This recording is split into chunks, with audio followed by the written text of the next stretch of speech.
Hi అండి, అందరు ఎలా ఉన్నారు? Welcome to Hansika vlogs. ముందుగా మీ అందరికీ కార్తీక సోమవార శుభాకాంక్షలు.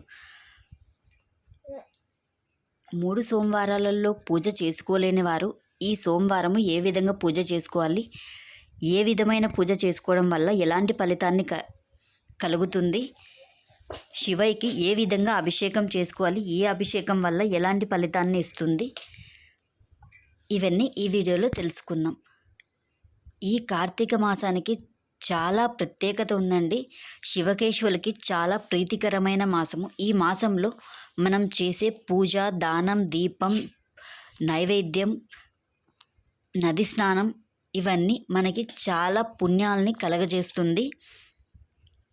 ఈ 4వ సోమవారము మనము శివయ్యకి అన్నముతో అభిషేకం చేసుకోవడం వల్ల చాలా మంచిదండి. అన్నంతో అనే కాదు, శివయ్యకి ఎన్ని రకాల పళ్ళు దొరికితే అన్ని రకాల పళ్ళతో ఈ 4వ సోమవారం మనం అభిషేకం చేసుకుంటే మంచిది. పండ్లు, పూలు, ఈ విధంగా మనం శివయ్యకి ఏ విధమైన అభిషేకాన్నైనా చేసుకోవచ్చు. వాటిలో ముఖ్యమైనది అన్నముతో అభిషేకం చేసుకుంటే చాలా మంచిది. అన్నముతోనే ఎందుకు చేసుకోవాలి అనుకుంటే, మనం ప్రాణంతో సమానమైన అటువంటి దాన్ని మనం ప్రాణంగా అర్పించడం వల్ల ఆ శివయ్య అనుగ్రహం అనేది కలుగుతుంది. అన్నము మన ప్రాణంగా భావించి, శివయ్య నీకు నేను ఈ విధంగా అర్పిస్తున్నాను తండ్రి, నీ అనుగ్రహము నా కుటుంబంపై ఎల్లవేళలా ఉండాలి అని శివయ్యని మనం వేడుకుంటూ శివయ్యకి అన్నంతో అభిషేకం చేస్తే చాలా మంచిదండి. శివయ్యకి అన్నంతో అభిషేకం ఏ విధంగా చేయాలి అంటే, మనము ఫస్ట్ ఒక స్టీల్ కానీ ఇత్తడి పాత్ర కానీ తీసుకొని కొత్తది, దానికి పసుపు పూసి బొట్లు పెట్టుకొని, అన్నము కుక్కర్లో కాకుండా కుక్కర్లో చేసుకోవడం వల్ల ముద్దగా అయిపోతుంది. అలా చేసుకోకూడదు. అలా చేసుకోకుండా అన్నాన్ని ఈ విధంగా గంజి వార్చి చేసుకుంటే చాలా మంచిది. అలా చేసుకోవడం వల్ల అన్నం పలుకులుగా పొడి పొడిగా ఉంటుంది కాబట్టి చేసుకోవడానికి బాగుంటుంది. ఆ విధంగా అన్నం చేసుకున్న తర్వాత మనం పూజ గదిలో చేసుకోవాలి అనుకుంటే, మన ఇంట్లో శివలింగం ఉంటే కనుక మనము ఈ విధంగా ఇంట్లో చేసుకోవచ్చు. అన్నంతో శివయ్యని అభిషేకము మనం ఇంట్లో చేసుకోవాలి అనుకుంటే ఈ విధంగా చేసుకోవాలి. ఫస్ట్ మనం అష్టదళపం ముగ్గు వేసుకొని, అష్టదళపం ముగ్గులో మనం పసుపు కుంకం వేసుకున్న తర్వాత 4 పక్కల అష్టదిగ్బంధనాన్ని వేసుకోవాలి. ఇలా వేసుకుంటే చాలా మంచిది. ఇలా వేసుకున్న తర్వాత 3 తమలపాకులు పెట్టి దాని మీద ఒక గిన్నెని బోలించి, ఆ గిన్నె మీద మళ్ళీ 3 తమలపాకులు పెట్టి దాని మీద శివలింగాన్ని పెట్టుకోవాలి. పెట్టుకున్న తర్వాత అన్నం వేడిగా ఉన్నప్పుడు కాకుండా గోరువెచ్చగా ఉన్నప్పుడు అన్నాన్ని తీసుకొని శివశివ శివశివ అనుకుంటూ శివయ్య మీద అలా వేస్తూ మనం శివయ్యకి అభిషేకం చేసుకోవాలి. ఆ విధంగా శివయ్యకి అభిషేకం చేసుకున్న తర్వాత ఆ ప్లేస్ని మొత్తం క్లీన్ చేసుకొని, మళ్ళీ ఆ శివలింగాన్ని క్లీన్ చేసుకొని బొట్లు పెట్టుకొని మళ్ళీ మనము ఏ విధమైన అభిషేకం చేసుకోవచ్చు. ఎన్ని రకాల పళ్ళతో అయినా శివయ్యకి పళ్ళ రసాలతో శివశివ అనుకుంటూ శివయ్యకి ఆ పళ్ళ రసాలని సమర్పిస్తూ పళ్ళ రసాలతో అభిషేకం చేసుకున్నా కూడా చాలా మంచిది. అలా చేసుకోలేని వాళ్ళు 8 రకాల పూలతో శివయ్యని అభిషేకం చేసుకున్నా కూడా మంచిది. ఈ శివయ్య అభిషేకం అనేది మనము గుళ్ళో చేసుకోవచ్చు.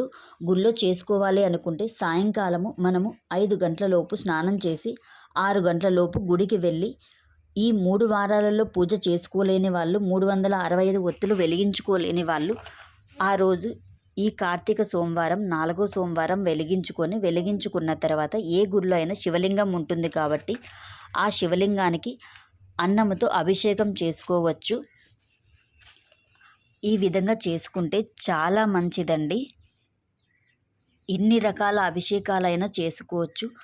అలా అన్నంతోనే చేసుకోవడం వల్ల మన ప్రాణాన్ని సమానమైన దానికి శివయ్యతో అభిషేకం చేస్తున్నాం కాబట్టి ఆ శివయ్య అనుగ్రహం అనేది మన మీద కలుగుతుంది.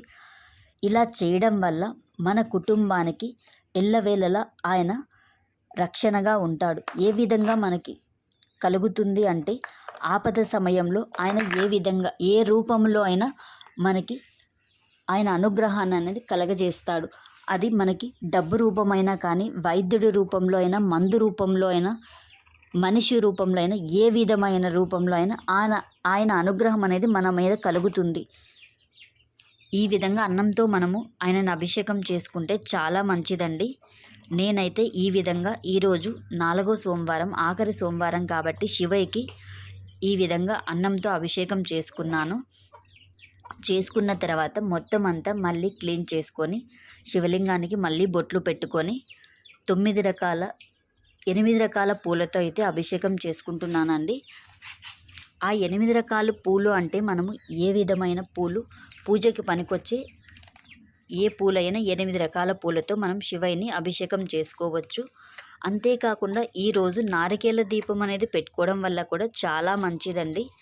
మన ఇంట్లో ఉన్న నెగిటివ్ ఎనర్జీ అంతా పోయి నరదిష్టి, మనం ఎంత సంపాదిస్తున్నా డబ్బు నిలవకపోవడము, ఇంట్లో ఎప్పుడూ గొడవలు జరుగుతూ ఉండడము, చికాకులు ఇవన్నీ తొలగిపోయి అష్టైశ్వర్యాలు కలిగి మనకు వ్యాపార అభివృద్ధి ఇవన్నీ నారికేల దీపం వెలిగించుకోవడం వల్ల కలుగుతాయి.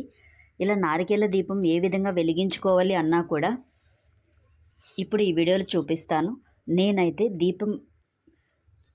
దీపం పెట్టుకున్న తర్వాత పూజ మొత్తం అంతా అయిపోయిన తర్వాత శివయ్యకి అభిషేకము, టెంకాయ, దీపం, పూజ అంతా అయిపోయిన తర్వాత ఆ టెంకాయతోనే నారికేల దీపం అనేది వెలిగించుకోవాలి అనుకున్నాను. అది ఏ విధంగా వెలిగించాలనేది కూడా చూపిస్తాను. మనము నారికేల దీపం వెలిగించాలి అంటే కూడా ఫస్ట్ అష్టదళపం ముగ్గు వేసుకున్న తర్వాత పసుంకాలతో పూజ చేసుకొని పూలు, నైవేద్యం అన్నీ సమర్పించుకున్న తర్వాత 3 పిరికెళ్ళ బియ్యం వేసి ఆ బియ్యంలో మనము పసుంకం వేసిన తర్వాత కొబ్బరి చిప్పని మధ్యలో పెట్టి దాంట్లో ఆవు నెయ్యి కానీ నువ్వుల నూనె కానీ ఆవు నెయ్యితో వెలిగిస్తే ఇంకా చాలా మంచిది. వేసుకున్న తర్వాత 1 ఒత్తిని 3 ఒత్తులుగా చేసి మనము దీపం అనేది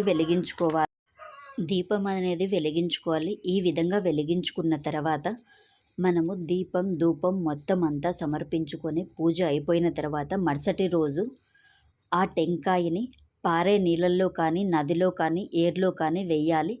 ఆ బియ్యాన్ని మనం పక్షులకైనా పెట్టవచ్చు.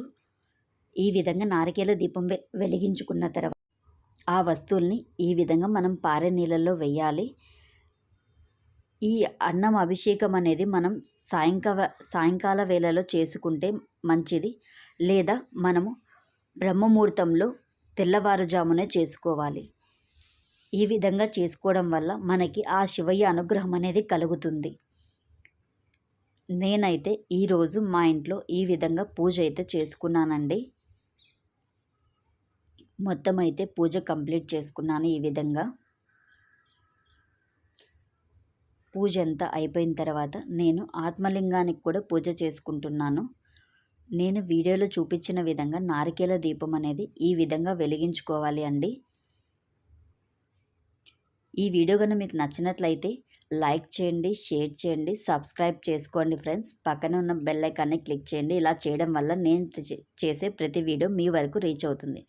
మన ఛానల్ని ఎవరైనా ఫస్ట్ టైం చూస్తుంటే సబ్స్క్రైబ్ చేసుకోండి ఫ్రెండ్స్. ఈ వీడియో కనుక మీకు నచ్చినట్లయితే ఒక లైక్ చేయండి ఫ్రెండ్స్. Thank you.